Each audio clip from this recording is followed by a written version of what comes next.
ಸಿದ್ದು ಸಿದ್ದು ಧನು ಯಾವಾಗ ಬಂದರೆ? ಇವಾಗಿನ ಬಂದ್ವಿ, ನಿಮ್ಮ ಮನೆ ಹತ್ರ ಹೋಗಿದ್ವಿ. ಇವಾಗ ಮನೆ ಹತ್ರ ಬಂದು ಎಲ್ಲ ಹೋದ ಕಣಪ್ಪ. ತುಂಬ ಬೇಜಾರಾಗವನೆ ಅಂತೇಳಿ ನಿಮ್ಮಪ್ಪ ನಿಮ್ಮಮ್ಮ ಹೇಳಿದ್ರು. ಅವನು ಯಾಕೋ ತುಂಬ ಸಿಕ್ಕಾಪಟ್ಟೆ ಬೇಜಾರಾಗ್ಬಿಟ್ಟವನಪ್ಪ ಅಂತೇಳಿ ನಿಮ್ಮಪ್ಪ ಏನೋ ನನಗೆ ಫೋನ್ ಮಾಡಿತ್ತು. ಈಗಳಪ್ಪ ನೀನು ಮಾತಾಡಿಸ್ದಾಗಿಂದನೂ ಒಂಥರ ಅವನು ಭಾಳ ಇದಾಗ್ಬಿಟ್ಟವನೆ. ಒಂಥರ ಭಾಳ ಬೇಜಾರ ಮಾಡಿಕೊಂಡು ಯಾಕೋ ಒಂಥರ ಏನೋ ಯೋಚನೆ ಮಾಡ್ತಿರ್ತಾನೆ. ಇವಾಗೂ ಈಗ ಬಂದವನು ಬೇಜಾರ ಮಾಡಿಕೊಂಡು ಊಟನೂ ಮಾಡಿಲ್ಲ ಏನಿಲ್ಲ ಅಂತೇಳಿ ನಿಮ್ಮಪ್ಪ ನಿಮ್ಮಮ್ಮ ಎಲ್ಲ ವಿಷಯ ನನ್ನ ಹತ್ರ ಮಾತಾಡಿರು. ಹೋಗಿ ನಿಮ್ಮ ಮನೆ ಹತ್ರ ಮಾತಾಡ್ಕೊಂಡು ಬಂದೆ. ಎಲ್ಲಿಗೆ ಹೋಗಿದ್ದಾನೆ ಅಂತ ಕೇಳಿದೆ. ಹಿಂಗೆ ಹೊಲ್ದ ಹತ್ರ ಹೋಗಿದ್ದಾನ, ಇಲ್ಲೆಲ್ಲ ಕೂತ್ಕೊಂಡಿದ್ದಾನ ನೋಡ್ರಿ ಅಂತ ಅಂದರು. ಅದಕ್ಕೆ ಇಲ್ಲಿಗೆ ಬಂದೆ. ಯಾಕೆ ಹಿಂಗೆ ಕೂತ್ಕೊಂಡಿದ್ಯಾ? ಯಾಕೆ ತುಂಬ ಬೇಜಾರಾಗಿದೆಯಾ? ಏನಿಲ್ಲ, ಒಂಥರ ಬೇಜಾರು ಅಷ್ಟೇ ಮನಸ್ಸಿಗೆ. ಏನು ಮಾಡೋದಪ್ಪ ಇವಾಗ, ನನ್ನ ಜೀವನ ಹಿಂಗಾಯಿತು ಅಂತ ಹೇಳಿ ಯೋಚನೆ ಮಾಡ್ತಾಯಿದ್ದೆ. ಏನಕ್ಕೆ ಯೋಚನೆ ಮಾಡ್ತೀಯ? ಯೋಚನೆ ಮಾಡಬೇಡ ಸಿದ್ದು. ನಮ್ಮ ಅಣ್ಣನ ಹತ್ರ ಎಲ್ಲ ವಿಷಯ ಮಾತಾಡಿದ್ದೀನಿ. ನಮ್ಮ ಅಣ್ಣನ ಹತ್ರ ಎಲ್ಲ ವಿಷಯ ಮಾತಾಡ್ಕೊಂಡು ನಮ್ಮ ಅಣ್ಣನ ಇಲ್ಲಿ ಕರ್ಕೊಂಡು ಬಂದಿದ್ದೀನಿ. ನಮ್ಮ ಅಣ್ಣ ಎಲ್ಲ ಮಾತಾಡ್ತಾನೆ. ಫಸ್ಟು ಇಲ್ಲಿ ಮಾತಾಡ್ಕೊಂಡು ಆಮೇಲೆ ನಿಮ್ಮ ಮನೆಗೆ ಹೋಗಿ ನಿಮ್ಮಪ್ಪ ನಿಮ್ಮಮ್ಮನ ಹತ್ರ ಮಾತಾಡೋಣ ಅಂತ. ನೀನು ಒಪ್ಪಿದ್ರೆ ಮಾತ್ರ. ನನ್ನ ತಂಗಿ ನನ್ನ ಹತ್ರ ಮಾತಾಡೋದ್ಲಣ್ಣ, ನಾನು ಈ ರೀತಿ ನಿರ್ಧಾರ ತೊಗೊಂಡಿದ್ದೀನಿ ಅಣ್ಣ, ನೀನು ಮಾತಾಡು, ಸಿದ್ದು ಹತ್ರ ನೀನು ಮಾತಾಡು ಅಂದ್ಲು. ಅದಕ್ಕೆ ಮಾತಾಡ್ಕೊಂಡು ನಿನಗೆ ಸಮಾಧಾನ ಮಾಡಿ ನೀನು ಒಪ್ಪೋದಾದರೆ ನಾವು ಮುಂದಿನ ಮಾತಾಡ್ಬೋದು ಅಂತ ಹೇಳಿ ನಾನು ಅದಕ್ಕೆ ಬಂದೆ. ಇಲ್ಲಿ ಮಾತಾಡ್ಕೊಂಡು ನಿಮ್ಮ ಅಪ್ಪ ನಿಮ್ಮಮ್ಮನ ಹತ್ರ ಮಾತಾಡೋಣ. ಸರಿ ಆಯಿತು, ಏನು ಮಾತಾಡೋದನು? ಮಾತಾಡು ಬಾ, ಕುತ್ಕೋ ಬಾ. ಬೇಜಾರು ಮಾಡ್ಕೊಂಡಿದ್ದು ನೋಡಿ ನನಗೂ ತುಂಬ ಬೇಜಾರಾಯಿತು. ಸಿದ್ದು ನೀನು ಎಷ್ಟು ಒಳ್ಳೆಯವನು ಅಂತ ನನಗೆ ಚೆನ್ನಾಗಿ ಗೊತ್ತೈತೆ. ನಿನ್ನ ಹತ್ರ ಎಷ್ಟು ಒಳ್ಳೆ ಮನಸ್ಸೈತೆ ಅಂತ ನನಗೆ ಗೊತ್ತೈತೆ ಕಣೋ. ನೀನು ಯಾರಿಗೇ ಆಗಲಿ ಎಷ್ಟು ಸಹಾಯ ಮಾಡಿದ್ಯಾ, ನಿನ್ನ ಹತ್ರ ಎಷ್ಟು ಒಳ್ಳೆ ಗುಣ ಐತೆ, ನೀನು ಎಷ್ಟು ಬುದ್ಧಿವಂತ ಅನ್ನೋದು ನನಗೆ ಚೆನ್ನಾಗಿ ಗೊತ್ತೈತೆ. ಯಾಕಂದರೆ ನಾನು ನಿನ್ನ ಜೊತೆ ತುಂಬ ಕ್ಲೋಸ್ ಆಗಿದ್ದವನು. ಇದು ಯಾವುದೋ ಒಂದು ನಡಮಧ್ಯದಲ್ಲಿ ಒಂದು ನಮ್ಮ ಮಧ್ಯೆ ಈ ಸ್ವಾತಿ ಅನ್ನೋದೊಂದು ಅಡ್ಡ ಬಂದಿರೋದ್ರಿಂದ ನಾವಿಬ್ಬರು ದೂರ ಆದ್ವಿ ಅಷ್ಟೇ. ನಾವಿಬ್ಬರು ಕ್ಲೋಸ್ ಫ್ರೆಂಡ್ಸೇನೆ. ಇವಳಿಂದನ ಸ್ವಾತಿಯಿಂದನ ನಾವು ದೂರ ಆಗಿದ್ದಷ್ಟೇ. ಈಗ ನಿನಗೆ ಈ ರೀತಿ ಮೋಸ ಆಗಬಾರ್ದು. ನಿನ್ನ ಒಳ್ಳೆ ಗುಣಕ್ಕೆ, ನಿನ್ನ ಹತ್ರ ಇರೋ ಒಳ್ಳೆ ಬುದ್ಧಿಗೆ ಇವತ್ತು ನನ್ನ ತಂಗಿನ ನಮ್ಮ ಧನುಷನ್ನ ನಿನಗೆ ಕೊಟ್ಟು ಮದುವೆ ಮಾಡಬೇಕು ಅಂತ ಅಂದ್ಕೊಂಡಿದ್ದೀನಿ. ಧನುಷನೇ ಒಪ್ಕೊಂಡ್ಲು. ಧನುಷನೇ ಹೇಳಿದ್ಲು, ಅಣ್ಣ ಈ ರೀತಿ ಅಂದ್ಕೊಂಡಿದ್ದೀನಿ ಅಣ್ಣ, ಪಾಪ ಸಿದ್ದುಗೆ ಮೋಸ ಆಗಬಾರ್ದು, ಅದಕ್ಕೆ ಇವತ್ತು ನಾನು ಅವ್ನ ಮದುವೆ ಆಗ್ಬೋದಾ, ನೀನು ಒಪ್ಪೋದಾದರೆ ಅವನಿಗೆ ನೀನು ಹಿಂಗೆ ಹೇಳ್ತೀಯ ಹಂಗೆ ನನ್ನ ಮನಸ್ಸಲ್ಲಿರೋದು ಸಿದ್ದುಗೆ ಮೋಸ ಆಗಬಾರ್ದು ಅಂತ ಹೇಳ್ತಾ ಇದ್ದೀನಣ್ಣ ಅಂತೇಳಿ ನನ್ನ ತಂಗಿ ಬಂದು ನನ್ನ ಹತ್ರನೇ ಮಾತಾಡಿದ್ಲು. ಅದಕ್ಕೇ ನಾನು ನಿನ್ನ ಹತ್ರ ಮಾತಾಡೋಣ ಅಂತ ಬಂದೆ. ನಮಗೂ ತುಂಬ ಇಷ್ಟ ಕಣೋ, ನಿನ್ನ ಹತ್ರ ಎಷ್ಟು ಒಳ್ಳೆ ಮನಸ್ಸೈತೆ. ನಿಮ್ಮಪ್ಪ ನಿಮ್ಮಮ್ಮ ಎಂಥವ್ರು, ನಿಮ್ಮ ಮನೇಲಿ ನಿಮ್ಮ ಅಣ್ಣವ್ರು ತುಂಬ ಒಳ್ಳೆಯವರು. ನನಗೆ ನಿಮ್ಮ ಅಣ್ಣವ್ರ ಗುಣನೂ ತುಂಬ ಇಷ್ಟ. ಎಲ್ಲರೂ ಹೊಂದಾಣಿಕೆಯಿಂದ ನಾನು ಹಬ್ಬದಲ್ಲಿ ಬಂದಿದ್ವಲ್ಲ, ಎಷ್ಟು ಚೆನ್ನಾಗಿ ನಿಮ್ಮ ಮನೆಗೆ ನನಗೆ ಎಲ್ಲರೂ ಪ್ರೀತಿ ಕೊಟ್ಟರು. ಎಲ್ಲ ನೋಡಿದ್ದೆ ನಿಮ್ಮಪ್ಪ ನಿಮ್ಮಮ್ಮ ಹೆಂಗೆ, ನಿಮ್ಮ ಫ್ಯಾಮಿಲಿ ಹೆಂಗೆ ಅಂತ ಗೊತ್ತು. ಇದು ಒಂದು ನಮಗೆ ಬೆಕ್ಕಡ್ಡ ಬಂದ ಹಾಗೆ ಈಗ ಬಂದಿರೋದು ಈಗ ಇವಳು ಅಷ್ಟೇ. ಈ ಸ್ವಾತಿಯಿಂದನ ನಾವು ದೂರ ಆಗಿದ್ದು, ತುಂಬ ಕ್ಲೋಸ್ ಆಗಿದ್ವಿ ನಾವು. ನನಗೂ ಭಾಳ ಮನ್ಸಿಗೆ ನೋವಾಯ್ತು. ಒಳ್ಳೆಯವ್ರಿಗೆ ಕಾಲನೇ ಇಲ್ವಾ, ಒಳ್ಳೆಯವ್ರಿಗೆ ಒಳ್ಳೇದಾಗದೇ ಇಲ್ವಾ, ಇದೇನಪ್ಪ ಇದು ಈ ರೀತಿ ಅಂತೇಳಿ ನನಗೆ ಭಾಳ ಬೇಜಾರಾಯಿತು ಸಿದ್ದು. ಅದಕ್ಕೋಸ್ಕರ ನಾನು ನಮ್ಮ ಅಣ್ಣನ ಹತ್ರ ಈ ವಿಷಯ ಮಾತಾಡಿದೆ.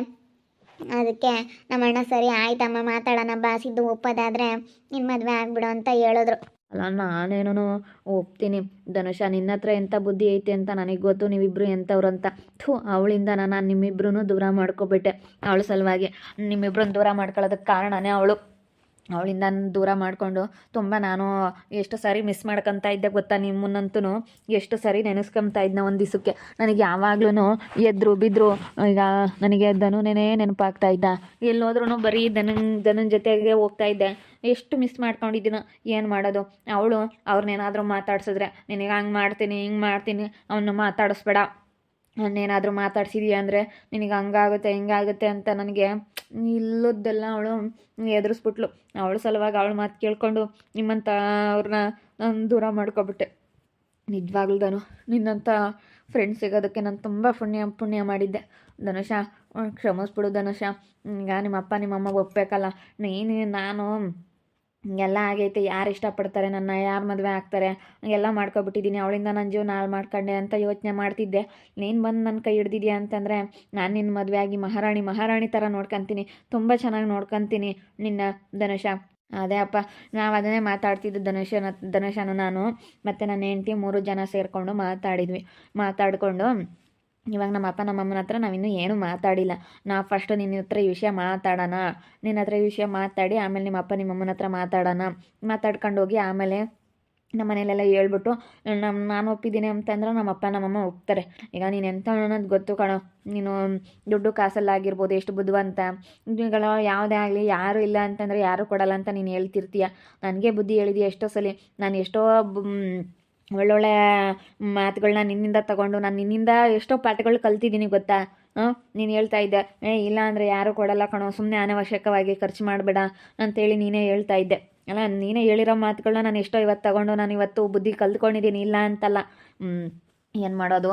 ಈಗ ಅವಳ ಮೇಗಳು ಸಿಟ್ಟಿಗೆ ನಿನ್ನ ಮೇಲೂ ಸಿಟ್ಟು ಮಾಡ್ಕೊತಿದ್ವಿ ನಾವು. ಯಾಕಂದರೆ ನೀನು ಮಾತಾಡಿಸ್ದಂಗೆ ಆಗ್ಬಿಟ್ನಲ್ಲ, ಅದಕ್ಕೆ ನಿನ್ನ ಮೇಲೆ ನಾವು ಸಿಟ್ಟು ಮಾಡ್ಕೊತಾ ಇದ್ವಿ. ಬಿಡು, ಇವಾಗ ಅದನ್ನೆಲ್ಲ ಮರ್ತುಬಿಟ್ಟು ನಿನಗೂ ಒಂದು ಒಳ್ಳೆ ಜೀವನ ಸಿಗಲಿ, ನನ್ನ ತಂಗಿಗೂ ಒಂದು ಒಳ್ಳೆ ಜೀವನ ಸಿಕ್ಕಂಗಾಗುತ್ತೆ.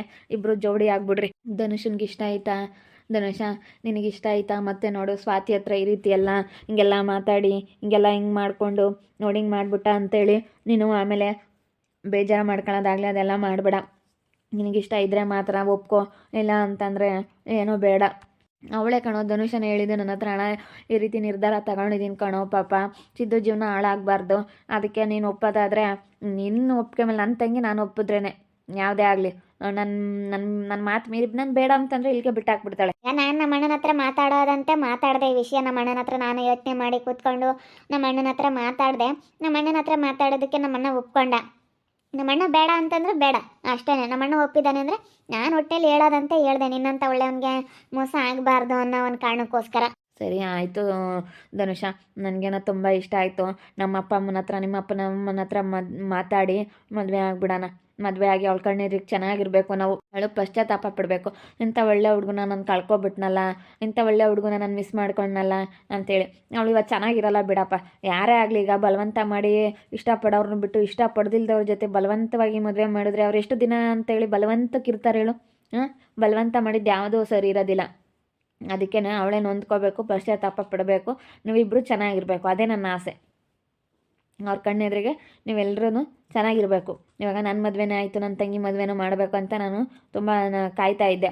ಇವಾಗ ನಮ್ಮ ಮನೇಲಿ ಹೊಸ ಮನೇಲಿ ಹೋಗಿ ನಾನು ಮದುವೆ ಆಗಬೇಕು ಅಂತ ಅಂದ್ಕೊಂಡಿದ್ದೆ. ಆದರೆ ನಾವು ಅಂದ್ಕೊಂಡಂಗೆ ಯಾವುದೂ ಆಗಲ್ಲ. ಈಗ ನಾವೇನು ಅಂದ್ಕೊಂಡಿದ್ದೆ, ನಾನು ಚೆನ್ನಾಗಿ ಮನೆ ಕಟ್ಟಿಸ್ಬಿಟ್ಟು ಎಲ್ಲ ಪ್ರತಿಯೊಂದು ಮನೇಲೆಲ್ಲ ಸ್ವಲ್ಪ ತಡ ಆದರೂ ಪರವಾಗಿಲ್ಲ, ಮನೇಲೆಲ್ಲ ಕೆಲಸ ಮಾಡ್ಕೊಂಡು ಆಗಲೆಲ್ಲ ಮಾಡೋಕ್ಕಾಗಲ್ಲ ಹೊಸ ಮನೆಗಳು ಕೆಲಸನ. ಬೇಗ ಎಲ್ಲ ಕೆಲಸಗಳು ಮಾಡ್ಕೊಂಡು ನಾನು ಚೆನ್ನಾಗಿನೂ ಅದೆಲ್ಲ ಸಾಲ ಎಲ್ಲ ತೀರಿಸಿ ಮನೆಗೆಲ್ಲ ಐಟಮ್ಗಳೆಲ್ಲ ತೊಗೊಂಬಂದು ಮನೆಗೆ ಇಂಥದ್ದು ಇಂಥದ್ದಿಲ್ಲ ಅನ್ನಬಾರ್ದು, ಆ ರೀತಿ ದುಡ್ದು ಎಲ್ಲ ತೊಗೊಂಬಂದು ಮನೇಲೆಲ್ಲನ ನೀಟಾಗೆಲ್ಲ ರೆಡಿ ಮಾಡಿ ಆಮೇಲೆ ಒಳ್ಳೆ ಹುಡುಗಿನ ನೋಡಿ ಮದುವೆ ಆಗಬೇಕು ಅಂತ ನಾನು ಏನೆಲ್ಲ ಅಂದ್ಕೊಂಡಿದ್ದೆ. ಒಳ್ಳೆ ಹುಡುಗಿನೇ ಸಿಕ್ಕಿದ್ಲು ಬಿಡು ನನಗೆ. ದೇವ್ರು ಇವತ್ತು ನನಗೆ ಒಳ್ಳೆ ಹುಡುಗಿನೇ ಕೊಟ್ಟಿದ್ದಾನೆ. ಆದರೆ ನಾವು ಅಂದ್ಕೊಂಡಂಗೆ ಯಾವುದೂ ಆಗಲ್ಲ. ನಾನೇನು ಅಂದ್ಕೊಂಡಿದ್ದೆ, ಮನೆ ಕಟ್ಟಿ ಮನೆಗೆಲ್ಲ ಸಾಮಾನೆಲ್ಲ ತೊಗೊಂಬಂದು ಫ್ರಿಜ್ ಆಗಿರ್ಬೋದು, ಸೋಫಾ ಆಗಿರ್ಬೋದು, ಎಲ್ಲ ಪ್ರತಿಯೊಂದು ಮನೆಗೆ ಏನು ಬೇಕು ಅವಶ್ಯಕತೆ ಅದನ್ನೆಲ್ಲ ಮಾಡ್ಕೊಬಿಟ್ಟು ಆಮೇಲೆ ನಾನು ಮದುವೆ ಆಗ್ಬೇಕಂತ ನಾನು ತುಂಬ ಆಸೆ ಆಗಿದ್ದೆ. ಆದರೆ ನೋಡಿ ನಾವು ಅಂದ್ಕೊಂಡಂಗೆ ಯಾವುದೂ ಆಗಲ್ಲ. ನೀನೇನು ಅಂದ್ಕೊಂಡಿದ್ದೆ, ಸ್ವಾತಿನ ಮದುವೆ ಆಗ್ಬೇಕಂತ ಅಂದ್ಕೊಂಡಿದ್ದೆ.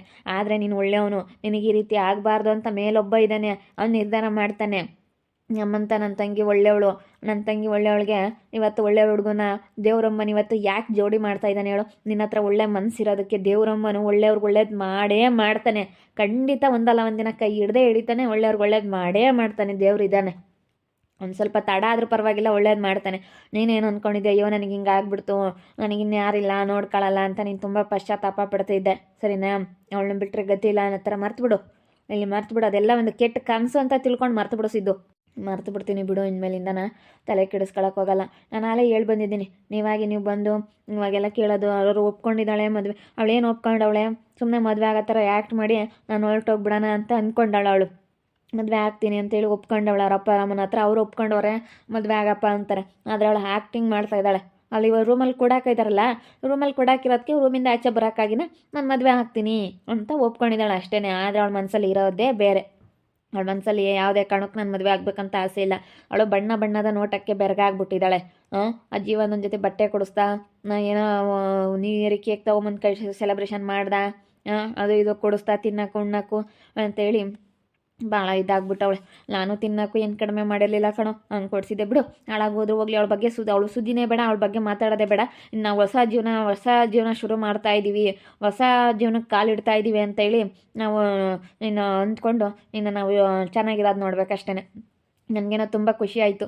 ಇವತ್ತು ನನ್ನ ಸ್ನೇಹಿತ ಆಗಿ, ನನ್ನ ಬೆಸ್ಟ್ ಫ್ರೆಂಡ್ ಆಗಿ ಇವತ್ತು ನೀನು ನನ್ನ ಬಂದು ಕೈ ಹಿಡ್ದಿದ್ದು, ತಂಗಿನ ಕೊಟ್ಟು ಮದುವೆ ಮಾಡ್ತೀನಿ ಅಂತೇಳಿ ನೀನು ಹೇಳಿದ್ದು ನನಗೆ ತುಂಬ ಖುಷಿ ಆಯಿತು. ನಿಜ ತುಂಬ ಖುಷಿ ಆಯಿತು ಇವತ್ತು. ಏನೋ ನೋಡು, ದೇವ್ರು ನನಗೆ ಎಷ್ಟು ಒಳ್ಳೇದು ಮಾಡ್ತಾ ಇದ್ದಾನೆ, ದೇವ್ರು ಒಳ್ಳೆಯವ್ರಿಗೆ ಒಳ್ಳೇದು ಮಾಡೇ ಮಾಡ್ತಾನೆ ಅಂತ ನನಗೆ ಖಂಡಿತ ಇವತ್ತು ಅನ್ನಿಸ್ತಾ ಐತೆ. ಮೇಲೊಬ್ಬ ದೇವ್ರು ಇದ್ದಾನಲ್ಲ, ಒಳ್ಳೆಯವ್ರಿಗೆ ಕೆಟ್ಟದ್ದಾಗಕ್ಕೆ ಬಿಡಲ್ಲ. ನಿಜ, ಎಲ್ಲಾದರೂ ಆ ಸಮಯಕ್ಕೆ ಕೆಟ್ಟದ್ದಾಗಿರ್ಬೋದು, ಆದರೆ ಇನ್ನೊಂದು ಕ್ಷಣದಲ್ಲಿ ಒಳ್ಳೇದನ್ನೋದು ದೇವರ ಒಂಬನು ಒಳ್ಳೆತನ ಇದ್ದರೆ, ಒಳ್ಳೇದಿದ್ದರೆ ನಮಗೆ ಯಾವತ್ತಿದ್ರೂ ಒಳ್ಳೇದಾಗೇ ಆಗುತ್ತೆ. ನೋಡ್ರಿ, ಸಿದ್ದು ಒಳ್ಳೆಯವನಾಗಿರೋದಕ್ಕೆ ನನ್ನ ತಂಗಿ ಇವತ್ತು ಸಿಗಬೇಕಂತ ದೇವರು ಬರೆದಿದ್ದ. ಇಂಥ ಒಳ್ಳೆ ಹುಡುಗಿಗೆ ಇಂಥ ಒಳ್ಳೆ ಹುಡುಗ ಸಿಗಬೇಕು ಅಂತೇಳಿ ದೇವರು ನಿಶ್ಚಯ ಮಾಡಿರ್ತಾನೆ. ಅದಕ್ಕೇ ಇದೆಲ್ಲ ತೊಂದರೆ ಆಗಿ ಜೀವನನ ಅವನು ಬಂದು ಆ ಸ್ವಾತಿನ ಮೇಲೆ ಕಣ್ಣು ಹಾಕ್ಕೊಂಡು ಅವಳಿಗೆ ಇವಾಗ ಇಷ್ಟ ಇಲ್ದಂಗಾಗಿ, ಇವಾಗ ಸಿದ್ಧನ ಮೇಲೆ ಮದುವೆ ಆಗಲ್ಲ, ಸಿದ್ಧನ ಮೇಲೆ ಆಸೆ ಇಲ್ದಂಗಾಗಿ ಈ ರೀತಿ ಎಲ್ಲ ಆಗೋದಕ್ಕೆ ಕಾರಣ ಯಾಕೆ? ಸಿದ್ದು ಜೀವನ ಹಾಳಾಗಬಾರ್ದು, ಸಿದ್ದು ಒಳ್ಳೆ ಹುಡುಗ ಅನ್ನೋ ಒಂದು ಕಾರಣಕ್ಕೋಸ್ಕರ ದೇವ್ರು ಇಷ್ಟೊಂದೆಲ್ಲ ಪರೀಕ್ಷೆಗಳನ್ನ ಇಷ್ಟೊಂದೆಲ್ಲ ಆಗೋ ಥರ ಮಾಡ್ದ. ಇವಾಗ ನನ್ನ ತಂಗಿ ವಿಷಯನ ಸಿದ್ದು ಹತ್ರ ಮಾತಾಡಿದ್ವಿ, ಸಿದ್ದುನೂ ಒಪ್ಕೊಂಡ. ಇಬ್ಬರೊಳಗೂ ತುಂಬ ಇಷ್ಟ ಐತೆ. ನನಗೂ ಇವನು ಬೆಸ್ಟ್ ಫ್ರೆಂಡ್, ನಾನು ಇವನು ತುಂಬ ಕ್ಲೋಸು. ನಮ್ಮ ಮಧ್ಯದಲ್ಲಿ ಬಂದಿರೋ ಅಂಥ ಈ ಸ್ವಾತಿ ಪಿಶಾಚಿ ಇದೆಯಲ್ಲ, ಇವಳಿಂದಲೇ ನಾವಿಬ್ಬರು ದೂರ ಆಗಿದ್ದು. ಆವಾಗಿಂದ ನಮ್ಮ ಮಧ್ಯೆ ಅನ್ನೋದು ಸ್ವಲ್ಪ ಸಿಟ್ಟು ಅನ್ನೋದು ಬಂತು, ಜಗಳ ಮಾಡ್ಕೊಂಡ್ವಿ, ಈ ರೀತಿ ಎಲ್ಲ ಹಿಂಗೆಲ್ಲ ಆಯಿತು. ನಾವು ಇವ್ರ ಮನೆಗೆಲ್ಲ ಬಂದಿದ್ದೀವಿ, ಇವ್ರ ಮನೇಲೆಲ್ಲ ಗೊತ್ತು. ನಾನು ಅವಾಗ ನನಗೇನಾದರೂ ರಜಾ ಐತೆ ಅಂತಂದರೆ ಇವನು ನಮ್ಮ ಮನೆಗೆ ಬರೋನು, ನಾನು ಇವ್ರ ಮನೆಗೆ ಬರ್ತಾಯಿದ್ದೆ. ಹಿಂಗೆ ಒಟ್ಟಿನಲ್ಲಿ ತುಂಬ ಕ್ಲೋಸ್ ಆಗಿದ್ವಿ. ಇದು ಸ್ವಾತಿ ಅನ್ನೋ ಅಂಥದ್ದು ಪಿಶಾಚಿ ಬಂದು ನಮ್ಮ ಮಧ್ಯೆ ದೂರ ಮಾಡಿದ್ದು. ಇವಾಗ ನನ್ನ ತಂಗಿಯಿಂದ ನಾನು ಇವನು ಒಂದಾಗ್ತಾ ಇದ್ದೀವಿ. ಹಂಗೆ ನನ್ನ ತಂಗಿನೂ ಕೊಟ್ಟು ಮದುವೆ ಮಾಡಬೇಕು ಅಂತ ಅಂದ್ಕೊಂಡಿದ್ದೀನಿ. ಅವಳಿಗೆ ಸರಿಯಾಗುತ್ತೆ, ಪಶ್ಚಾತ್ತಾಪ ಪಡಬೇಕು ಅವಳು, ಆ ರೀತಿ ಆಗುತ್ತೆ. ಅವಳು ಒಪ್ಕೊಂಡಿಲ್ಲ ಮದುವೆ ಆಗೋಕ್ಕೆ, ಆದರೆ ಮನಸ್ಸಲ್ಲಿ ಆ್ಯಕ್ಟಿಂಗ್ ಮಾಡ್ತಾ ಇದ್ದಾಳೆ. ಹೊರಗಡೆ ಬರೋಕ್ಕಾಗಿ ರೂಮಲ್ಲಿ ಕೂಡಕ್ಕೆ ಅವರಲ್ಲ, ಅದಕ್ಕೆ ಆ್ಯಕ್ಟಿಂಗ್ ಮಾಡ್ತಾ ಇದ್ದಾಳೆ ಅಂತವಳು. ನೋಡ್ತಾ ಇರಿ, ನಿನ್ನ ಆಗ್ಬೋದಂತ ಮುಂದಿನ ಭಾಗದಲ್ಲಿ ನೋಡ್ತಾ ಇರಿ. ಹಾಗೆ ವಿಡಿಯೋ ಬಗ್ಗೆ ನಿಮ್ಮ ಅಭಿಪ್ರಾಯನ ಕಮೆಂಟ್ ಮಾಡಿರಿ. ಹಾಗೆ ವಿಡಿಯೋ ಇಷ್ಟ ಆಗಿದ್ದರೆ ಲೈಕ್ ಮಾಡಿ, ಶೇರ್ ಮಾಡಿ. ಇನ್ನೂ ಯಾರು ನಮ್ಮ ಚಾನಲ್ ಸಬ್ಸ್ಕ್ರೈಬ್ ಮಾಡ್ಕೊಂಡಿಲ್ಲ, ತಪ್ಪದೆ ಕೂಡಲೇ ಸಬ್ಸ್ಕ್ರೈಬ್ ಮಾಡ್ಕೊಳ್ಳಿ. ಓಕೆ ವೀಕ್ಷಕರೇ, ಧನ್ಯವಾದಗಳು.